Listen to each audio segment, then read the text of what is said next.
एक बार ऋषियों में श्रेष्ठ ऋषि कंडू गोमती नदी के किनारे घोर तपस्या कर रहे थे। देवराज इंद्र को ऐसे समय हमेशा डर सताता था कि कहीं कोई अपनी तपस्या से वरदान पाकर उसे इंद्रलोक से पतित ना कर दे। इसी डर से ऋषि कंडू की तपस्या को भंग करने के लिए इंद्र ने अत्यंत सुंदर अप्सरा प्रमलोचा को भेजा।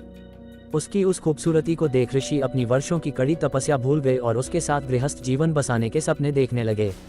वे उसकी खूबसूरती में इतना खो गए, उन्हें ना तो समय का ध्यान था और ना ही पूजा पाठ या ध्यान का। कार्य पूरा हो जाने पर प्रमलोचा स्वर्ग जाने के लिए बेचैन होने लगी, पर ऋषि उसके मोह में इस कदर उलझे कि उसे खुद से कहीं भी दूर नहीं जाने देते। उनके खिलाफ जाकर अप्सरा ऋषि को नाराज भी नहीं करना चाहती थी। उसे भय था कि ऋषि कहीं उसे श्राप ना दे दें। अचानक एक दिन ऋषि को एहसास हुआ कि उन्होंने आज पूजा नहीं की है। वे अपनी कुटिया से निकलकर बोले, मैं पूजा करने के लिए जा रहा हूँ। इस बात पर आश्चर्यचकित होकर प्रमलोचा बोली, इतने सालों में आज आपको अचानक पूजा पाठ का ध्यान कैसे आया? इतने दिनों से तो आप गृहस्थ आश्रम जी रहे थे। ऋषि अपनी स्थिति से अनजान होते हुए बोले, तुम तो आज सुबह से ही मेरे साथ हो, फिर मैंने कब पूजा पाठ छोड़ा?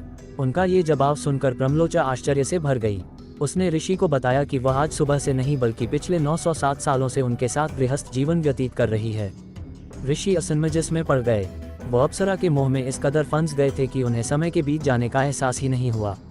वास्तविक स्थिति का भान कराने के लिए प्रमलोचा ने उन्हें इंद्र की योजना के बारे में सब कुछ सच बता दिया। सारी बातें सुन ऋषि खुद को धिक्कारने लगे।